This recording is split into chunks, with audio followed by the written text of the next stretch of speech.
मैं और मेरा पूरा परिवार इंडियन कलेसिया की तरफ से अपने सभी भाई और बहनों का स्वागत करता हूँ। मैं भी जब गांव में थी, आकाश मुंबई में था, तो मैं बहुत डर गई थी जब कि क्या होगा आकाश का। लॉकडाउन में कि परमेश्वर ने ज्ञान बुद्धि दिया और किस तरह उसको संभाला और अच्छे से गांव फिर लेके आए।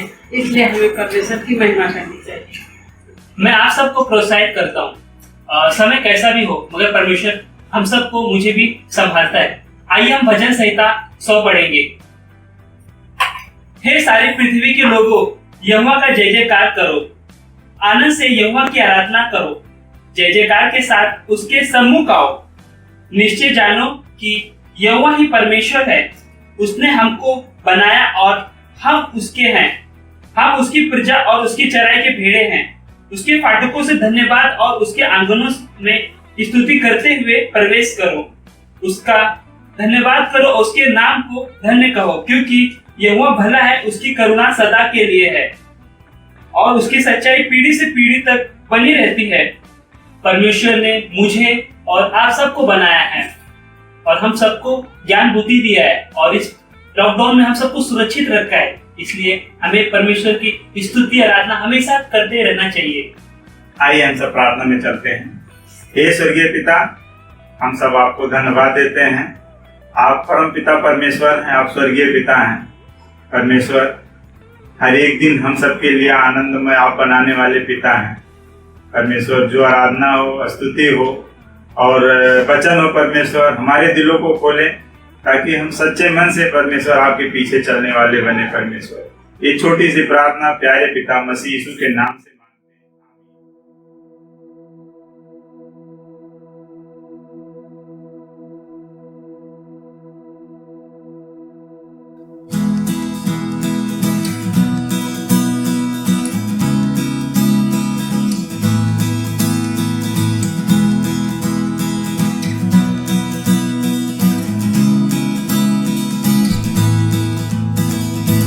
दुनिया बनाने वाले तेरी जय हो, दुनिया बनाने वाले तेरी जय हो, दुनिया बनाने वाले तेरी जय हो सदा के लिए, जय हो सदा के लिए, जय हो सदा के लिए, जय हो सदा के लिए, जय हो सदा के लिए।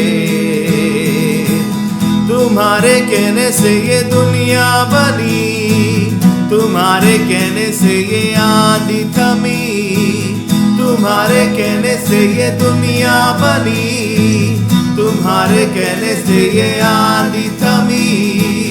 तुम्हारे जैसा चित्रकार नहीं, ओ मेरे प्यारे पिता, ओ तुम्हारे जैसा चित्रकार नहीं, ओ मेरे प्यारे पिता। दुनिया रचाने वाले तेरी जय हो, दुनिया सजाने वाले तेरी जय हो, दुनिया सजाने वाले तेरी जय हो सदा के लिए, जय हो सदा के लिए, जय हो सदा के लिए, जय हो सदा के लिए, जय हो सदा के लिए।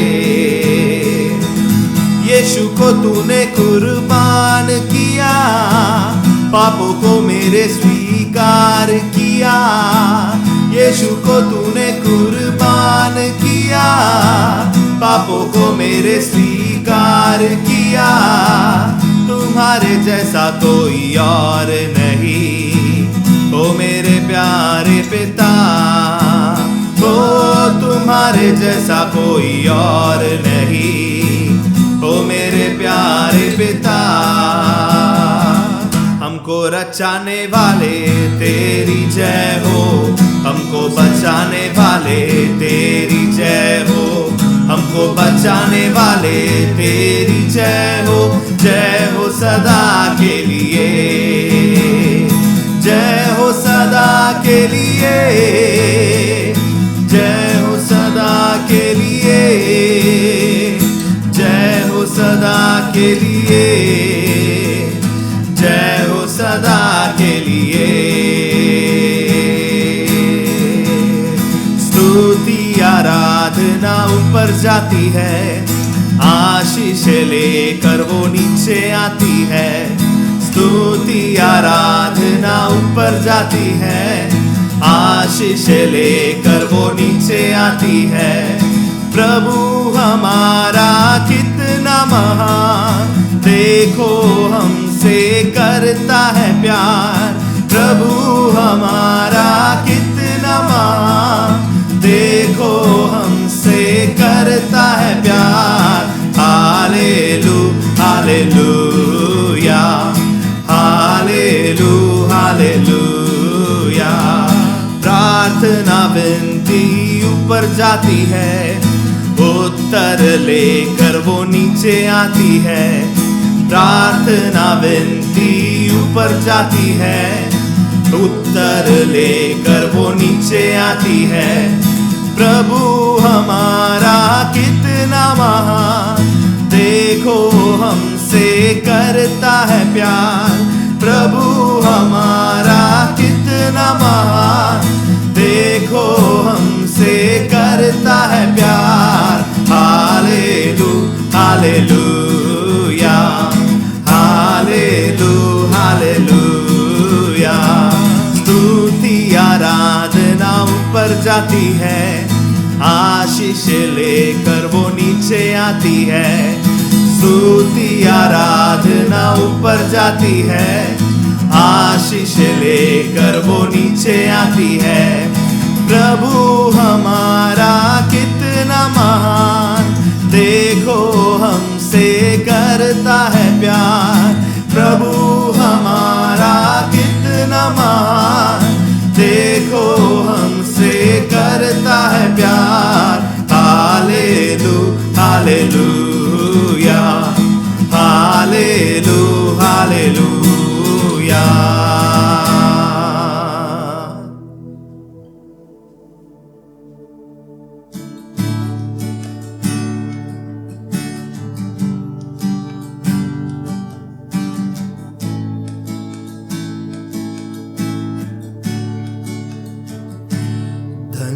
धन्यवाद के साथ स्तुति गाऊंगा, है यीशु मेरे खुदा।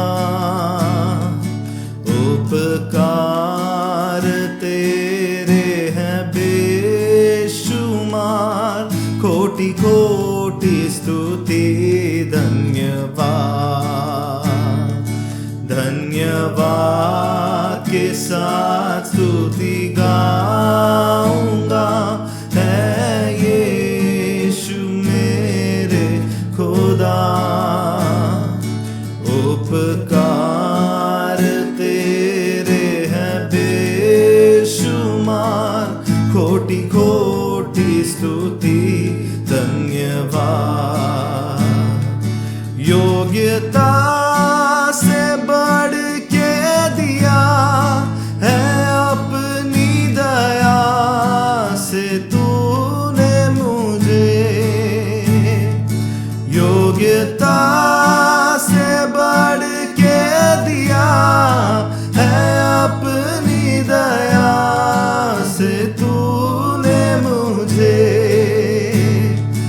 मांगने से ज्यादा मिला मुझे, आभारी हूँ प्रभु मैं। मांगने से ज्यादा मिला मुझे, आभारी हूँ प्रभु मैं। धन्यवाद के साथ स्तुति गाऊंगा, है यीशु मेरे खुदा। उपकार तेरे हैं बेशुमार, कोटि कोटि स्तुति धन्यवाद। तू है सच्चा जिंदा खुदा,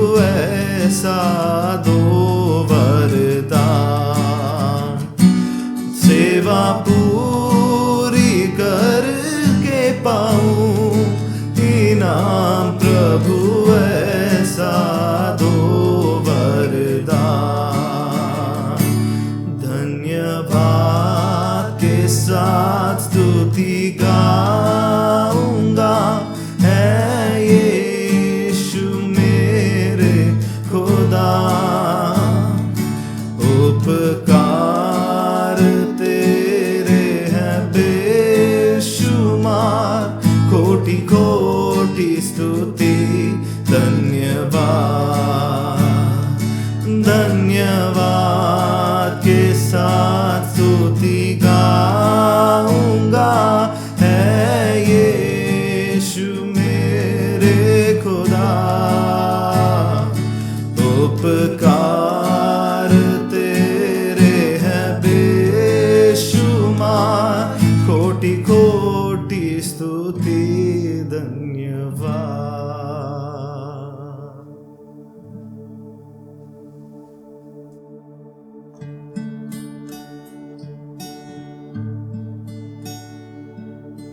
शारों का गुलाब तू है मेरा मसीहा। शारों का गुलाब तू है मेरा मसीहा। तू मुझे जल देता जिससे मैं तृप्त हो जाता। तू मुझे जल देता जिससे मैं तृप्त हो जाता।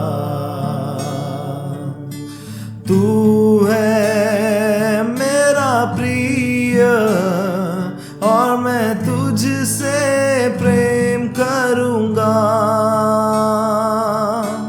तू है मेरा प्रिय और मैं तुझसे प्रेम करूँगा। तू मेरा सब कुछ है और मैं तेरे लिए जीऊँगा। तू मेरा सब कुछ है और मैं तेरे लिए जीऊँगा। शारों का गुलाब तू है मेरा मसीहा। शारों का गुलाब तू है मेरा मसीहा।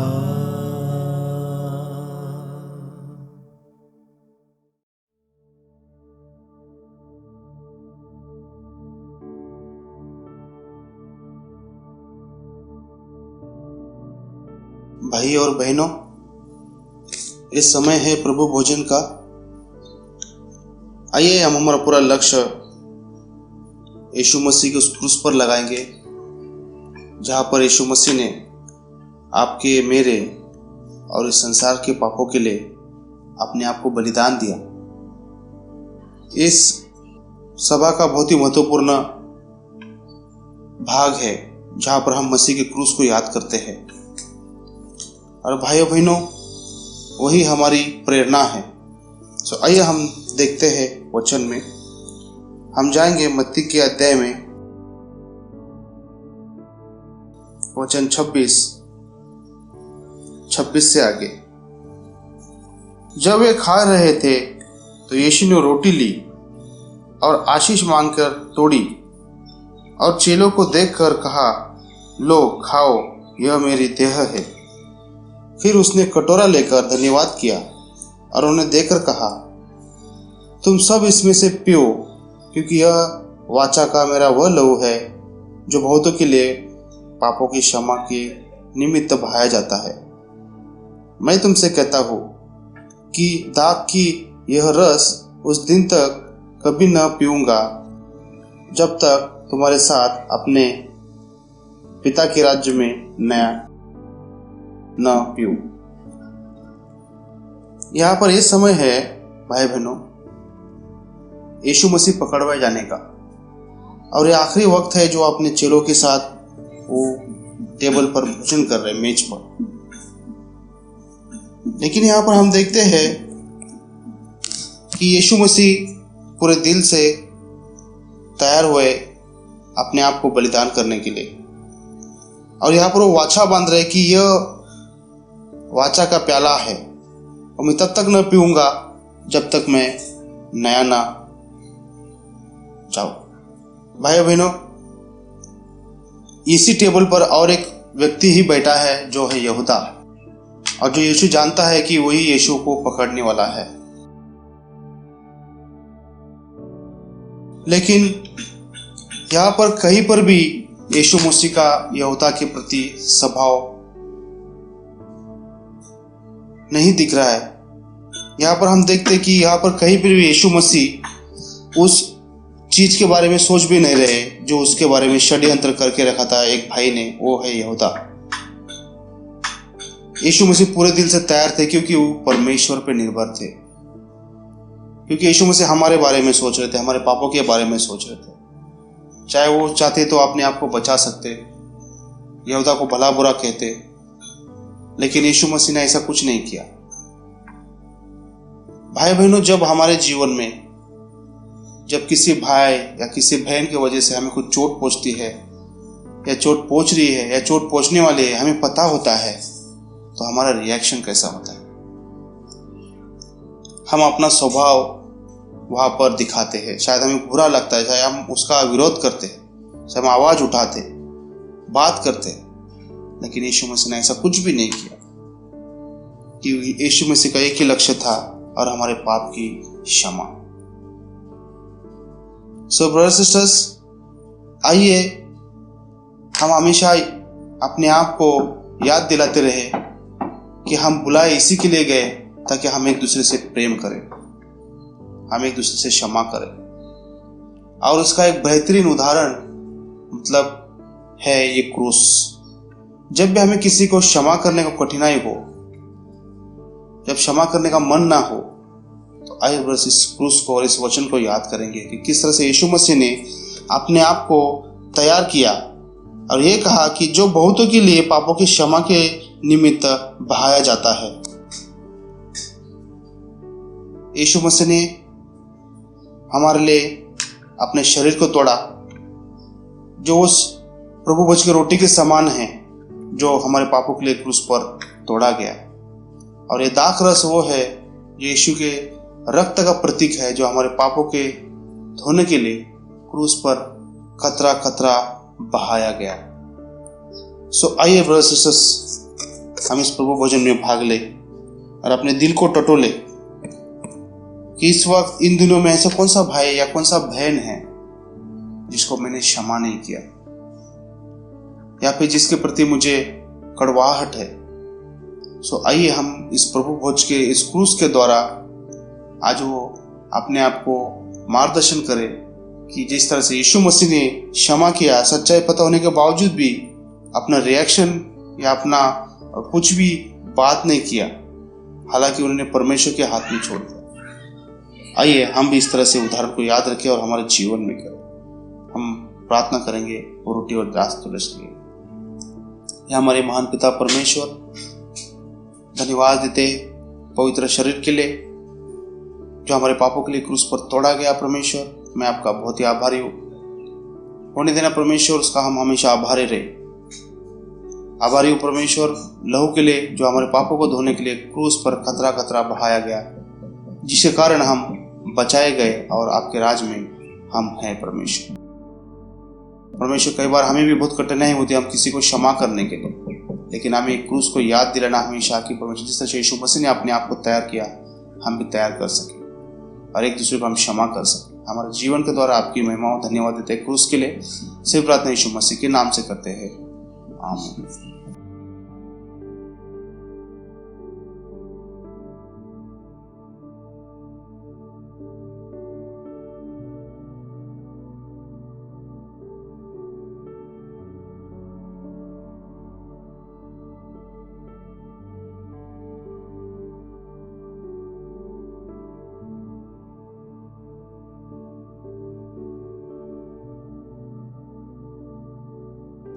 प्रभु भोज का समय खत्म होता है ब्रदर सिस्टर्स।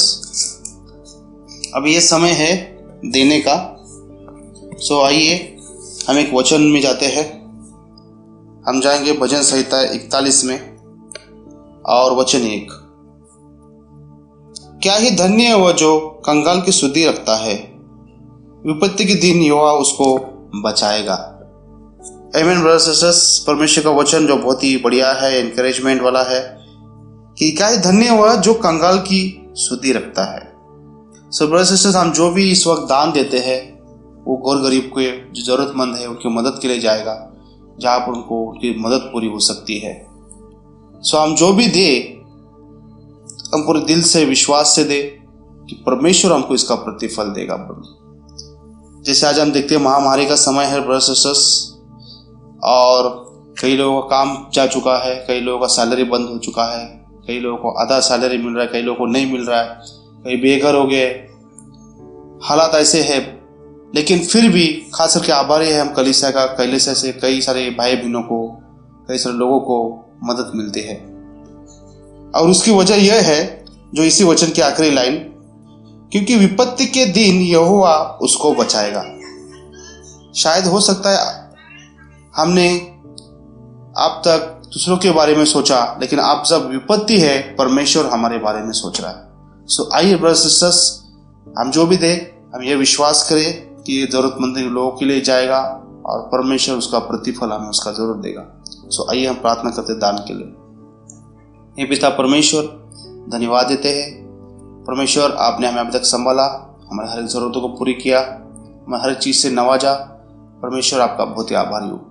परमेश्वर जिस तरह हम दान देंगे, ये दान के ऊपर आप आशीष देना, और परमेश्वर जो ज़रूरतमंद लोग इसका इस्तेमाल हो सकसे प्रार्थना करना। धन्यवाद देते हैं। अगला से आपके हाथ में दे से प्रार्थना करते पुत्र यीशु मसीह के नाम से करता हूँ, सुन और कबूल कर। आमीन।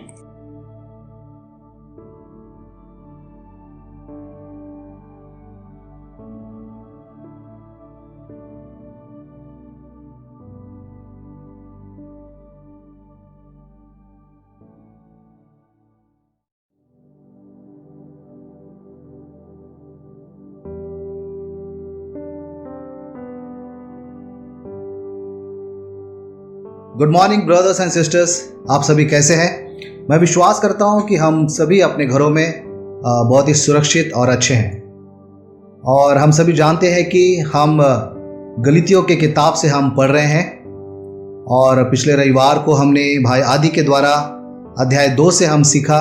4 पॉइंट आदि ब्रदर ने बताए थे, किसमें से मुझे बढ़िया लगा किस प्रकार हमें एकता में रहने के लिए हमेशा प्रयास करना है और कंगालों की सुधि लेना है। और भी पॉइंट्स उन्होंने बातें की। आज हम अध्याय 3 से हम सीखेंगे, और अध्याय 3 में पौलुस किस प्रकार गलीतियों के कलीसियाओं से बात करता है, हम उसके बारे में हम सीखेंगे। मैं आपके लिए पढ़ता हूं। अध्याय 3 में वचन 1 से 9 हम पढ़ेंगे। हे निर्बुद्धि गलीतियों, किसने तुम्हें मोह लिया है? तुम्हारी तो मानो आंखों के सामने यीशु मसीह क्रूस पर दिखाया गया। मैं तुमसे केवल यह जानना चाहता हूं कि तुमने आत्मा को क्या व्यवस्था के कामों से या विश्वास के समाचार से पाया? क्या तुम ऐसे निर्बुद्धि हो कि आत्मा की रीति पर आरंभ करके अब शरीर की रीति पर अंत करोगे? क्या तुमने इतना दुख यूं ही उठाया, परंतु कदाचित व्यर्थ नहीं। सो जो तुम्हें आत्मा दान करता और तुम में सामर्थ के काम करता है, वह क्या व्यवस्था के कामों से या विश्वास के सुसमाचार से ऐसा करता है? इब्राहिम ने तो परमेश्वर पर विश्वास किया और यह उसके लिए धार्मिकता गिनी गई। तो यह जान लो कि जो विश्वास करने वाले हैं वे ही इब्राहिम के संतान हैं। और पवित्र शास्त्र ने पहले ही से यह जानकर कि परमेश्वर अन्य जातियों को विश्वास से धर्मी ठहराएगा, पहले ही से इब्राहिम को यह सुसमाचार सुना दिया कि तुझ में सब जातियां आशीष पाएंगी। तो जो विश्वास करने वाले हैं वे विश्वासी इब्राहिम के साथ आशीष पाते हैं। यहां पर हम वचन देखते हैं किस प्रकार पौल गलीतियों की कलीसिया में जो विश्वासी है उनको बोलते हैं, हे निर्बुद्धि, कह रहे कि मूर्ख। वो ये नहीं कह रहा है कि उनके पास बुद्धि की कमी है, वो ये कहने की कोशिश कर रहे हैं कि आपके पास ज्ञान की कमी है। वो ये कर रहे हैं कि क्या हो गया आपको, किसने आपको मोह लिया। और वो बोल रहा है कि मैं आपसे यह जानना चाहता हूं कि आपने आत्मा को क्या व्यवस्था के कामों से या विश्वास के समाचार से पाया। और वो कह रहा है कि आप उस क्रूस पर चढ़ाए गए मसीह यीशु के समाचार को भूल गए हो, जो मैंने तुम्हें उपदेश दिया था, जो मैंने तुम्हें यीशु मसीह के बारे में समाचार दिया था, उसे आप भूल गए हो। और कह रहा है कि आप अपने जीवन को आत्मा के अनुसार जीने की आपने शुरुआत की जब मसीह पर आपने विश्वास किया, लेकिन अब ऐसे दिख रहा है कि आप, जैसे वचन 3 में कहता है यहां पर कि तुम आत्मा की रीति पर आरंभ करके आप शरीर की रीति पर अंत करोगे।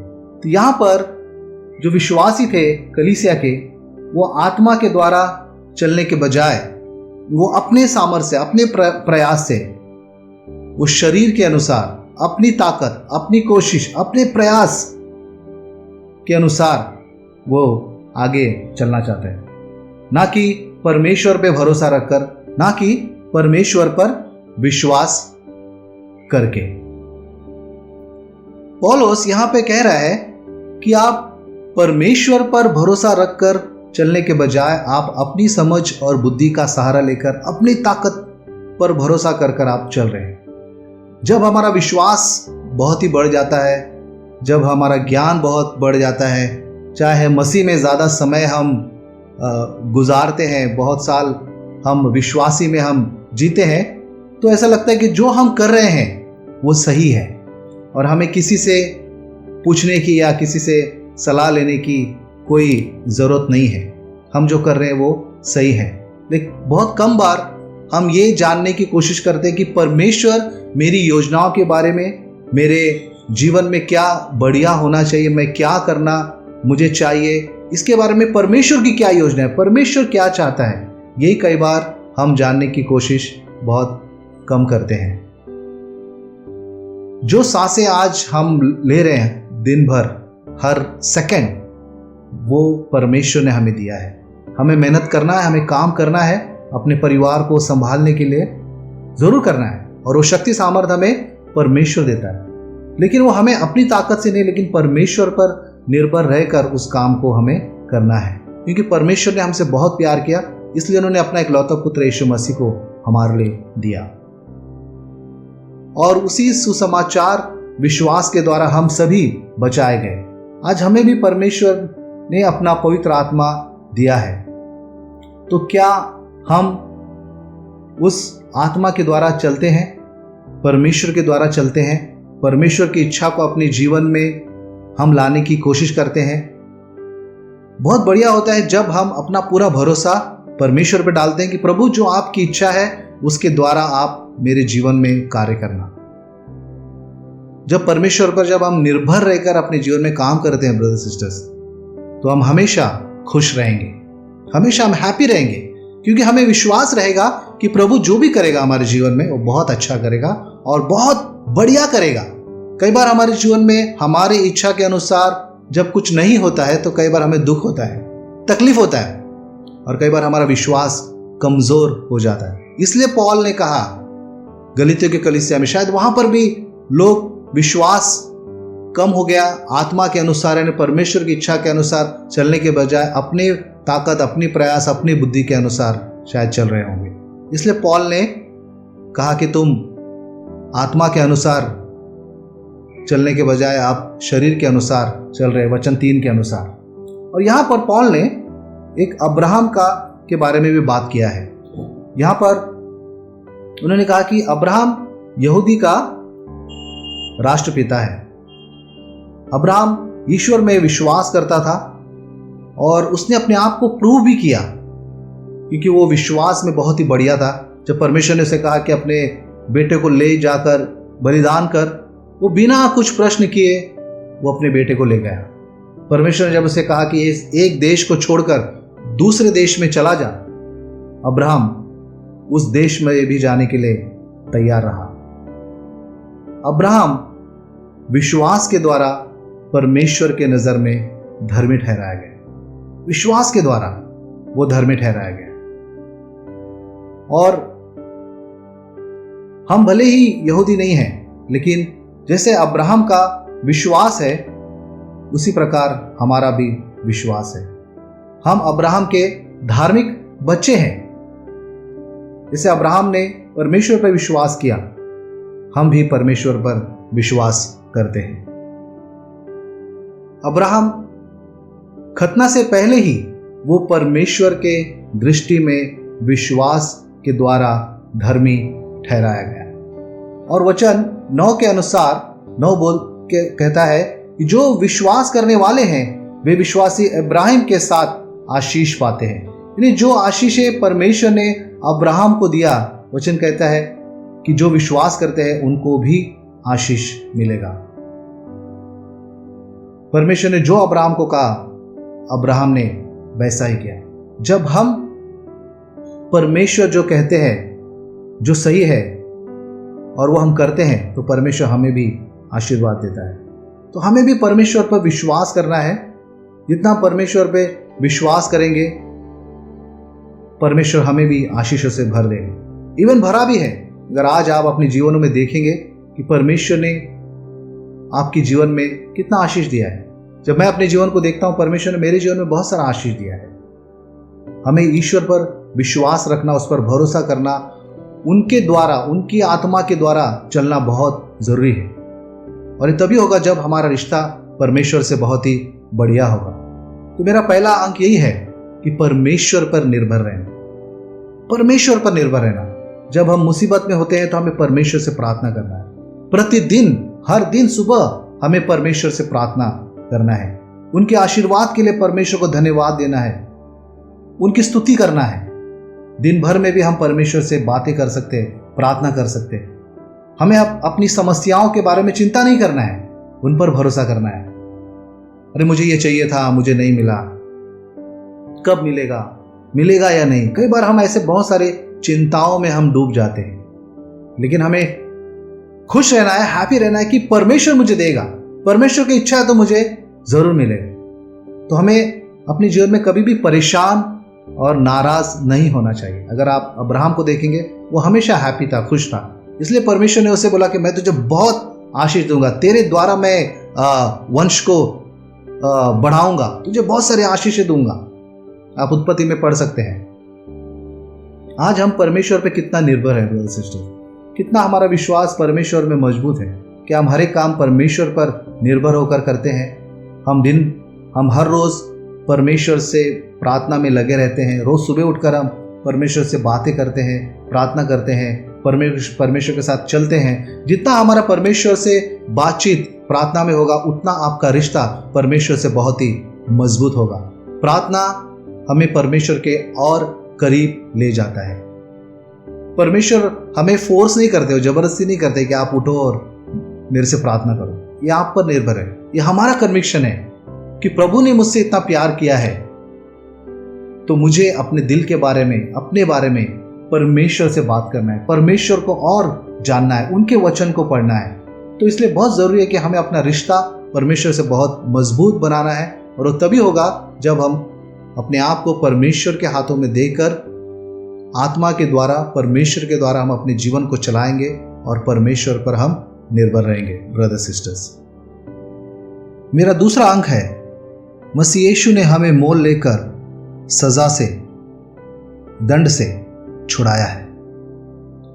हम आगे बढ़ते हैं। गलीतियों के अध्याय 3 में वचन 10 से 18 पढ़ेंगे। मैं आपके लिए पढ़ता हूं। सो जितने लोग व्यवस्था के कामों पर भरोसा रखते हैं वे सब श्राप के अधीन हैं, क्योंकि लिखा है कि जो कोई व्यवस्था की पुस्तक में लिखी हुई सब बातों के करने में स्थिर नहीं रहता वह शापित है।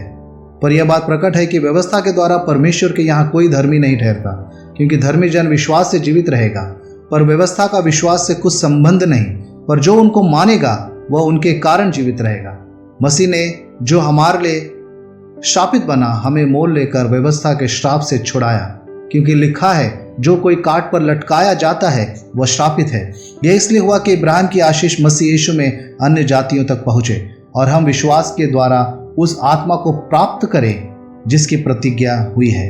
हे भाइयों, मैं मनुष्य की रीति पर कहता हूं कि मनुष्य की वाचा भी जो पक्की हो जाती है तो न कोई उसे टालता है और न उसमें कुछ बढ़ाता है। निदान प्रतिज्ञाएं इब्राहिम को और उसके वंश को दी गई। वो यह नहीं कहता कि वंशों को, जैसे बहुतों के विषय में कहा, पर जैसे एक के विषय में कि तेरे वंश को, और वह मसीह है। पर मैं यह कहता हूं कि जो वाचा परमेश्वर ने पहले से पक्की की थी उसको व्यवस्था 430 बरस के बाद आकर नहीं टाल देती कि प्रतिज्ञा व्यर्थ ठहरे। क्योंकि यदि मिरास व्यवस्था से मिली है तो फिर प्रतिज्ञा से नहीं, परंतु परमेश्वर ने इब्राहिम को प्रतिज्ञा के द्वारा दे दी है। वचन कहता है कि जो कोई व्यवस्था की पुस्तक में लिखी हुई सब बातों के करने में स्थिर नहीं रहता वह श्रापित है। और व्यवस्था के द्वारा परमेश्वर के यहाँ कोई धर्मी नहीं ठहरता, क्योंकि धर्मी जन विश्वास से जीवित रहेगा। व्यवस्था का विश्वास से कुछ संबंध नहीं, पर जो उनको मानेगा वो उनके कारण जीवित रहेगा। और वचन 13 कहता है कि मसीह ने जो हमारे लिए श्रापित बना, हमें मोल लेकर व्यवस्था के श्राप से छुड़ाया। यीशु मसीह ने हमें उस श्राप से छुड़ाया। वो स्वयं, वचन कहता है कि श्रापित बना। परमेश्वर के पास मनुष्य को बचाने के लिए योजनाएं थी। वचन 16 के अनुसार परमेश्वर ने अब्राहम से वादा किया, जो जिसे वाचा भी कहा जाता है। परमेश्वर ने प्रॉमिस किया था अब्राहम को। और दूसरा वचन 17 के अनुसार परमेश्वर ने मूसा को आज्ञाएं दी थी कि किस प्रकार मनुष्य को अपना जीवन जीना है परमेश्वर के वचन के अनुसार। और तीसरा, परमेश्वर ने यीशु मसीह के द्वारा सुसमाचार को हमारे जीवन में पहुंचाया और मसीह के द्वारा हम सभी बचाए गए। और परमेश्वर ने जो वाचा अब्राहम के साथ बांधी थी कि सभी राष्ट्र अब्राहम के द्वारा धन्य होंगे, और हम देखते हैं कि यीशु मसीह के द्वारा हम सभी को क्षमा मिला, हम सभी बचाए गए। और यीशु मसीह अब्राहम के वंश से आते हैं। अगर वचन आप 16 पढ़ोगे, उसमें लिखा है कि प्रतिज्ञाएं अब्राहम को और उसके वंश को दी गई। वो ये नहीं कहता कि वंशों को, जैसे बहुतों के विषय में कहा, पर जैसे एक के विषय में कि तेरे वंश को, और वो मसीह है। यीशु मसीह अब्राहम के वंश से आते हैं। और यहां पर अगर आप शब्द देखोगे, वंश और वंशों, बहुत फर्क है। लेकिन यहां पर हमें, जब हम पवित्र शास्त्र अध्ययन करते हैं तो बहुत ज़रूरी है भाई बहनों कि हमें वचनों को बहुत ही गहराई से पढ़ना चाहिए। अब्राहम का वंश यीशु मसीह है और उनके ही द्वारा हमें नया जीवन मिला, हमें पवित्र आत्मा का वरदान मिला, जिसके द्वारा हम अपने जीवन में आगे बढ़ सकते हैं, अपने जीवन में विश्वास में मजबूत रह सकते हैं। कई बार जब हम बाइबल पढ़ते हैं तो हमें कई बार सही तरीके से समझ में नहीं आता है। अगर हम वचन सही तरीके से नहीं पढ़ेंगे, जैसे वंश और वंशों में बहुत अंतर है। वंश यानी केवल एक ही वंश, वो यीशु मसीह। वंशों मतलब वचन कहता है कि बहुत वंशों नहीं, एक ही वंश है जो यीशु मसीह है, और जिसके द्वारा हम सभी बचाए गए। तो आज हम जब पवित्र शास्त्र का अध्ययन करते हैं, वचन को हम कैसे पढ़ते हैं? क्या अगर हम सही शब्द पढ़ेंगे तो हम सही उसका मतलब समझ सकेंगे। लेकिन वचन बहुत ही प्रोत्साहन देता है कि हम विश्वास के द्वारा धर्मी जन जीवित रहेंगे। और यीशु मसीह पर हम विश्वास करते हैं तो हमारे पास आशा है कि मसीह के द्वारा हम जीवित रहेंगे। और हमें मसीह ने मोल लिया है, मोल लेकर हमें उस दंड से, उस शाप से छुड़ाया है। लेकिन उसके लिए यीशु मसीह को शापित बनना पड़ा। यीशु मसीह को वो दंड अपने ऊपर लेना पड़ा, अपने ऊपर लेना पड़ा। अगर आज हम पहली बार अगर वचन हम सुन रहे हैं भाई बहनों, अगर आज आप पहली बार अगर आप मसीह के इस वचन को सुन रहे हो, तो मैं आप सबको प्रोत्साहन देना चाहता हूं कि परमेश्वर ने आपसे भी बहुत प्यार किया और आपके लिए यीशु मसीह उस क्रूस पर गए, आपके लिए यीशु मसीह ने अपना जीवन दिया। जैसे हम वचन जब पढ़ते हैं तो बहुत ज़रूरी है कि हमें वचनों को बहुत ही गहराई से पढ़कर उसका अध्ययन करना चाहिए कि वचन क्या कहता है। कई बार हम पढ़ते हैं तो हमें समझ भी नहीं आता कि वचन क्या बोल रहा है, किसके बारे में बोल रहा है, क्यों बोल रहा है, सिर्फ हम पढ़ने के हिसाब से पढ़ते जाते हैं। लेकिन यहाँ पर एक चीज़ ये भी है कि हम वचन को बहुत ही गहराई से और समझ के पढ़ना चाहिए। भले हम छोटा छोटा आप अध्याय या पैराबल्स पढ़ सकते हैं जो आप समझ सकते हैं, और आप पूछ सकते हैं कि मैं ये जो पढ़ रहा हूँ ये किसके बारे में बात कर रहा है, यहाँ पे क्या हो रहा है, क्यों ऐसे हुआ, यीशु मसीह ने क्यों ऐसे बोला, ये जो लोग यहाँ पर है किसके बारे में बात कर रहे हैं, वो क्यों है, ये क्यों हुआ, और जो हुआ परमेश्वर ने क्यों ये दृष्टांत के बारे में बात किया, ये कब हुआ, कैसे हुआ, और ये जो मैं वचन आज मैं पढ़ रहा हूँ इसे मैं सीखकर अपने जीवन में इसको कैसा मैं अनुकरण कर सकता हूँ, कैसे मैं इसको अपने जीवन में मैं ला सकता हूँ, कैसे मैं अपने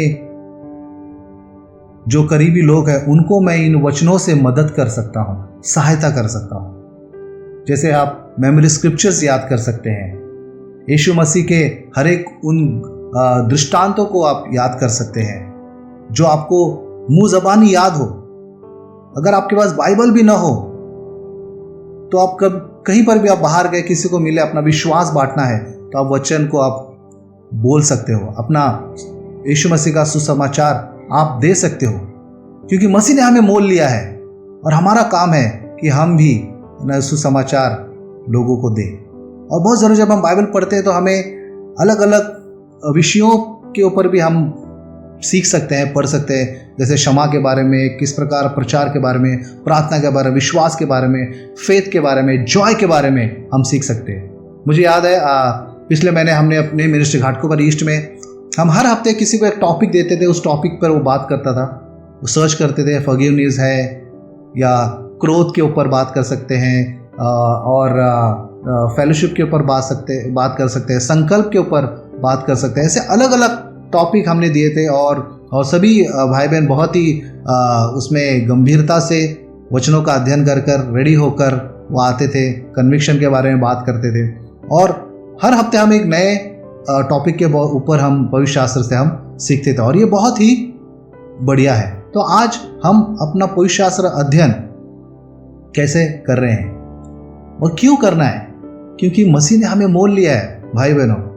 परमेश्वर ने हमसे इतना प्यार किया कि अपना पुत्र दे दिया हमारे लिए, हमें छुड़ाया दंड से। तो उनके बारे में जानना बहुत ज़रूरी है, उनके बारे में सीखना बहुत ज़रूरी है, उन्होंने जो किया उसे अपने जीवन में मनन करना बहुत ज़रूरी है, तभी हम उसे दूसरों तक हम पहुंचा सकते हैं। भाई बहन, तो मसीह के द्वारा हमें ये जीवन मिला। हमें अपने जीवन में याद रखना है, मेरा जो दूसरा अंग है, कि यीशु मसीह ने हमें मोल लेकर उस दंड से छुड़ाया है।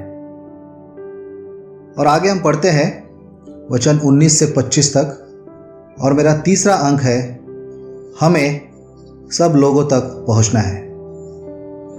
वचन 19 कहता है, तब फिर व्यवस्था क्यों दी गई? वह तो अपराधों के कारण बाद में दी गई कि उस वंश के आने तक रहे जिसको प्रतिज्ञा दी गई थी, और वह स्वर्गदूतों के द्वारा एक मध्यस्थ के हाथ ठहराई गई। मध्यस्थ तो एक का नहीं होता, परंतु परमेश्वर एक ही है। तो क्या व्यवस्था परमेश्वर की प्रतिज्ञाओं के विरोध में है?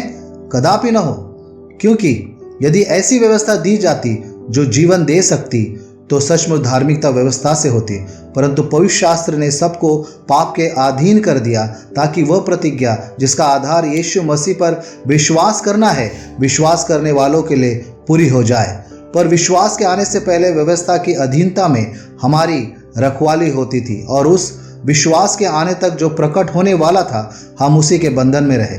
इसलिए व्यवस्था मसीह तक पहुँचने को हमारा शिक्षक हुई है कि हम विश्वास से धर्मी ठहरे, परंतु जब विश्वास आ चुका तो हम अब शिक्षक के अधीन न रहे। वचन 19 कहता है व्यवस्था क्यों दी गई? वचन कहता है परमेश्वर ने अपराधों के कारण बाद में दी, जब तक मसीह न आ जाए। और वचन 21 और 22 के अनुसार कहता है यदि ऐसी व्यवस्था दी जाती जो जीवन दे सकती तो सचमुच धार्मिकता व्यवस्था से होती, पर धार्मिकता मसीह पर विश्वास करने से है। और वचन कहता है हम सब पाप में थे और मसीह पर विश्वास करने से हमें क्षमा मिली।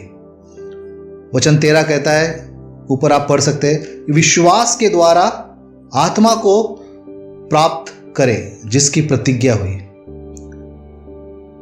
और वचन 22 के अनुसार कहता है कि सारी दुनिया पाप के कैद में है। यानी हम सभी पापी थे और सारी दुनिया पाप की कैद में है। पाप के कैद में होने का क्या मतलब है? पाप जेल की तरह है। लोग अपने ही पापों के जेल में फंसे हुए हैं, वे बाहर निकल नहीं पा रहे हैं। लेकिन उन तक पहुंचकर हम उन्हें एक आशा दे सकते हैं और यीशु मसीह ही उन्हें उस पाप से बाहर निकलने में मदद कर सकते। भाई बहनों, ऐसा कौन सा पाप है जिसमें लोग फंसते हैं? वो जुआ हो सकता है, शराब पीने की आदत, सिगरेट पीने की आदत, गुस्सा, बदले की भावना, स्वार्थ, ईर्ष्या, घृणा, घमंड, झूठ बोलना, ये सब पाप है और लोग आज इस पाप के जेल में फंसे हुए हैं। अगर पाप के जेल में लोग हैं तो हमें क्या करना चाहिए? हमें उन्हें चर्च में आमंत्रित करना चाहिए, उन्हें उस पाप के जेल से बाहर निकलने के लिए उनकी मदद करनी चाहिए। कैसे हम कर सकते हैं? उन तक पहुंचकर, उनको प्रचार करके, उन्हें सुसमाचार सुनाकर। यदि आज हम अपने घरों से बाहर नहीं जा सकते हैं तो हमारे पास हर रविवार के लिए पॉडकास्ट का लिंक आता है।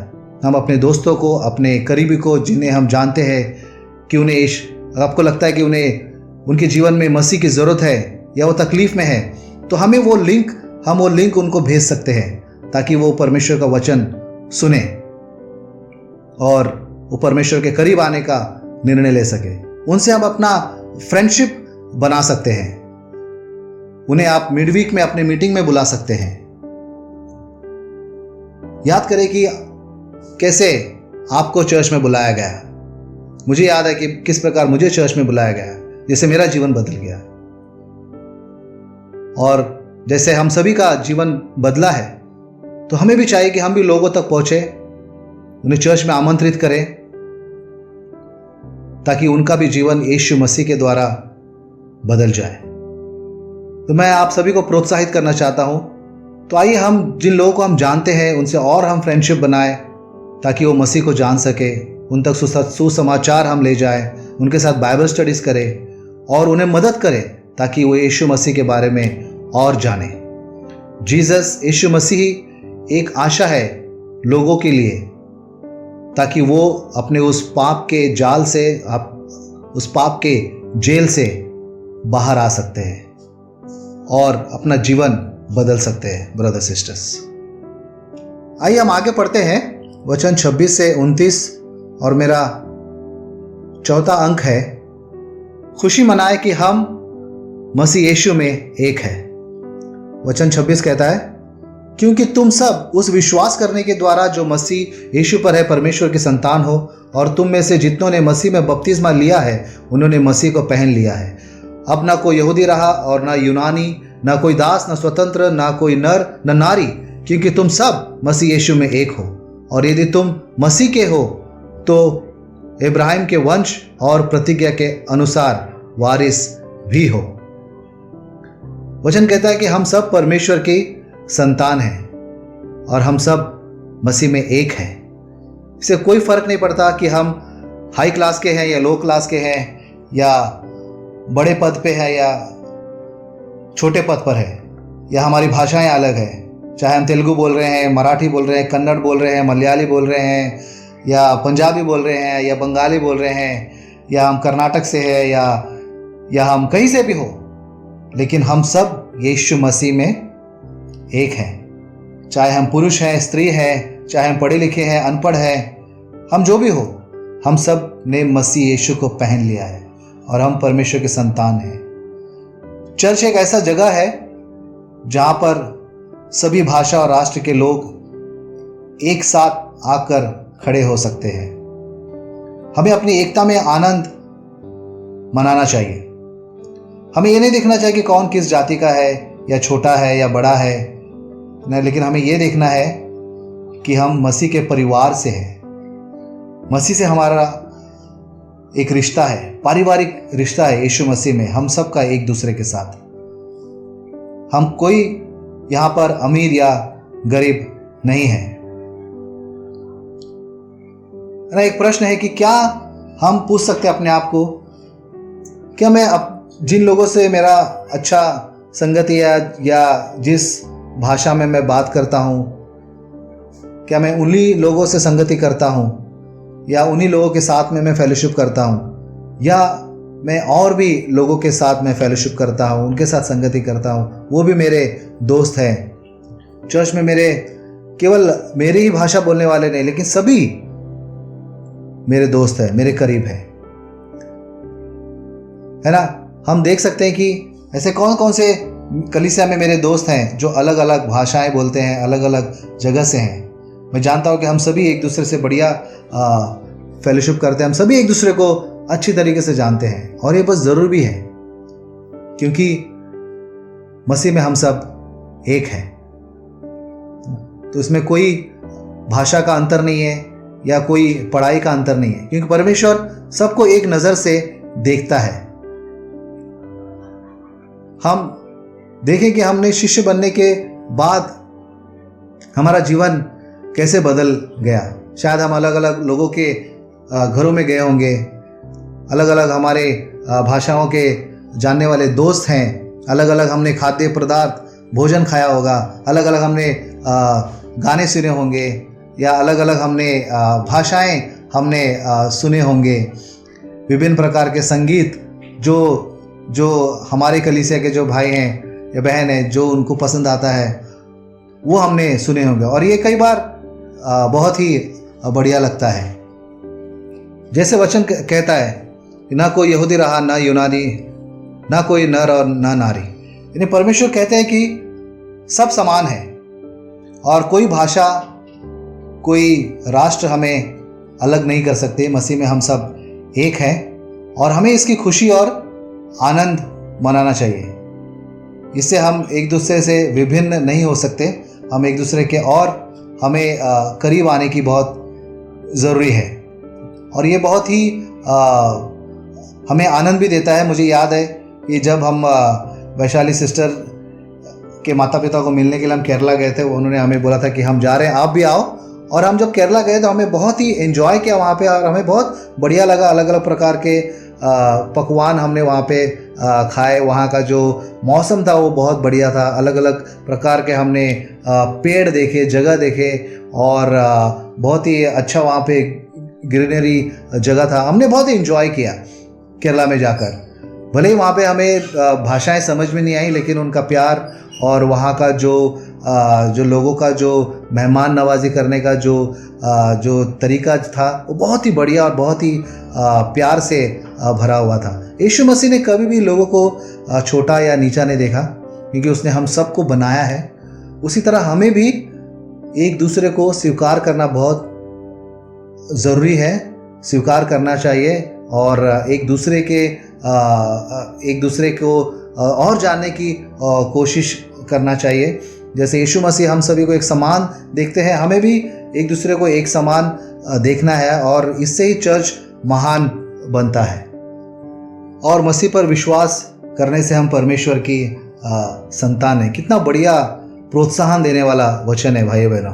मैं सभी को प्रोत्साहन देना चाहता हूँ कि अगर आपको कभी मौका मिले अपने कलीसिया के कोई भाई बहनों के उनके जहाँ जो जिस राष्ट्र से आते हैं, या कर्नाटक या आंध्रा, या उनके गांव जाने का अगर मौका मिले तो आप ज़रूर जाइए। आपको बहुत बढ़िया लगेगा और आपको बहुत ही खुशी और आनंद भी महसूस होगा। तो बहुत ही बढ़िया था आज का संदेश। जब मैं बना रहा था मुझे भी बहुत सारी चीज़ें सीखने के लिए मिली। तो मैं विश्वास करता हूँ कि आज जो हमने वचन के द्वारा सीखा, जो मेरा पहला अंक था, हमें परमेश्वर पर निर्भर रहना है। दूसरा, याद रखें कि मसीह ने हमें मोल लिया है। और तीसरा, हमें लोगों तक पहुंचना है। और चौथा, खुशी मनाए कि हम मसीह में एक है। मैं विश्वास करता हूं कि आपने वचनों से बहुत प्रोत्साहन पाया होगा और सीखा होगा। परमेश्वर आप सभी को बहुत सारा आशीष दे। परमेश्वर का अनुग्रह, शांति आप सभी के साथ रहे। आमीन। Thank you.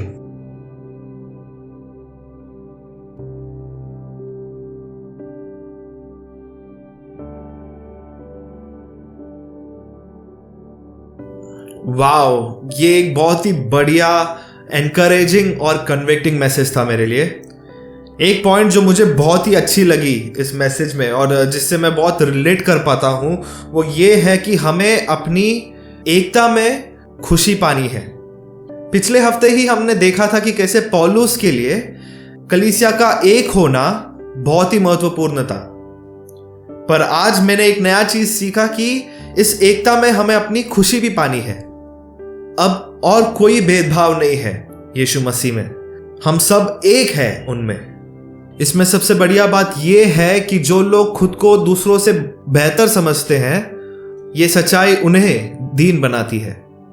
और जो लोग दीन हैं, जो लोग समझते हैं कि वो दूसरों से कमजोर है या कम है, ये उनके लिए एक बहुत ही बढ़िया एनकरेजमेंट है। ये कितनी खुशी की बात है कि हमें अपनी एकता यीशु मसीह में मिलती है। मुझे पूरा विश्वास है कि आप बहुत कुछ सीख रहे हैं हमारे इस सीरीज में, जहाँ पर हम पौलुस का खत पर ध्यान कर रहे हैं जो उन्होंने गलातिया के कलीसिया के लिए लिखा था। कुछ चीज़ें हैं जो मैं आपको याद दिलाना चाहता हूँ ताकि आपको इस खत से और भी बहुत कुछ सीखने मिले। पहला सजेशन ये है कि आप प्लीज़ इस बुक को बार बार पढ़िए, इस खत को बार बार पढ़िए और आपका क्वाइट टाइम्स भी इसी बुक से कीजिए ताकि आपको और बहुत कुछ पढ़ने मिले इस खत से। दूसरी बात यह है कि मैं आपको ये प्रोत्साहन देना चाहूँगा कि आप अपने फैमिली ग्रुप्स में भी जब बाइबल टॉक्स और डिवोशंस करें तो वो इसी खत पर करें, ताकि आपको एक रिकैप मिल जाएगा कि आप इस संडे आपने क्या सीखा, और उसके अलावा आपको कुछ नई चीज़ें भी दिखाई देगी इस खत में। और तीसरा सजेशन ये है कि आप बार बार विजिट कीजिए हमारे इस पॉडकास्ट को, क्योंकि मुझे पूरा विश्वास है कि हर बार जब हम परमेश्वर के वचन पर ध्यान करते हैं तो हमें कुछ नया सीखने मिल जाता है। और आखिर में मैं आपको एक अनाउंसमेंट देना चाहता हूँ। शायद आपने पहले ही सुना होगा पर फिर भी मैं बोलना चाहता हूँ कि हम गलातिया के किताब पर एक क्विज करने वाले हैं 30 अक्टूबर को, जो कि एक फ्राइडे है। तो ये हमारा ईस्ट सेक्टर का क्विज होगा, पर इस बार हम फैमिली ग्रुप्स के साथ क्विज नहीं करेंगे, पर आपको बस आपके परिवार के साथ या फिर आप अकेले इस क्विज पर भाग ले सकते हैं। तो याद रखिए कि ये फैमिली ग्रुप्स के बीच में नहीं है, ये आप अकेले कर सकते हैं या फिर आपके परिवार के साथ इसमें भाग ले सकते हैं। तो मैं आपको ये प्रोत्साहन देना चाहता हूँ कि बार बार इस बुक को पढ़िए ताकि आप खुद को तैयार कर सके इस क्विज के लिए, ताकि इस बार हम एक बढ़िया सा क्विज में भाग लें। और इसी से शायद मैंने अपना सबसे लंबा क्लोजिंग रिकॉर्ड किया है हमारे पॉडकास्ट के लिए, और आपको भी बहुत भूख लगा होगा अभी तक।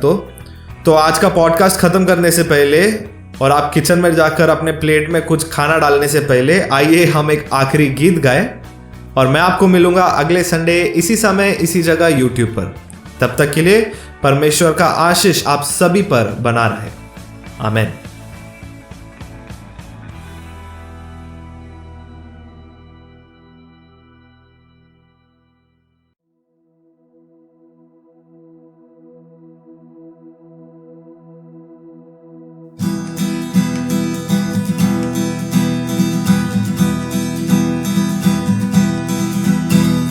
सेनाओं का यहोवा हमारे संग संग है, याकूब का परमेश्वर हमारा ऊंचा गढ़ है। सेनाओं का यहोवा हमारे संग संग है, याकूब का परमेश्वर हमारा ऊंचा गढ़ है। जिसने आकाश बनाया, जिसने पृथ्वी बनाई, जिसने आकाश बनाया, जिसने पृथ्वी बनाई, वो सर्वशक्तिमान प्रभु है, वो यहोवा हमारे संग संग है। जो सर्वशक्तिमान प्रभु है, वो यहोवा हमारे संग संग है। सेनाओं का यहोवा हमारे संग संग है, याकूब का परमेश्वर हमारा ऊंचा गढ़ है। सेनाओं का यहोवा हमारे संग संग है, याकूब का परमेश्वर हमारा ऊंचा गढ़ है। समुद्र को जिसने डुबागा, जंगल में से मार निकाला, समुद्र को जिसने डुबागा, जंगल में से मार निकाला। जो वादे को करता है पूरा, वो यहोवा हमारे संग संग है। जो वादे को करता है पूरा, वो यहोवा हमारे संग संग है। सेनाओं का यहोवा हमारे संग संग है, याकूब का परमेश्वर हमारा ऊंचा गढ़ है। सेनाओं का यहोवा हमारे संग संग है, याकूब का परमेश्वर हमारा ऊंचा गढ़ है।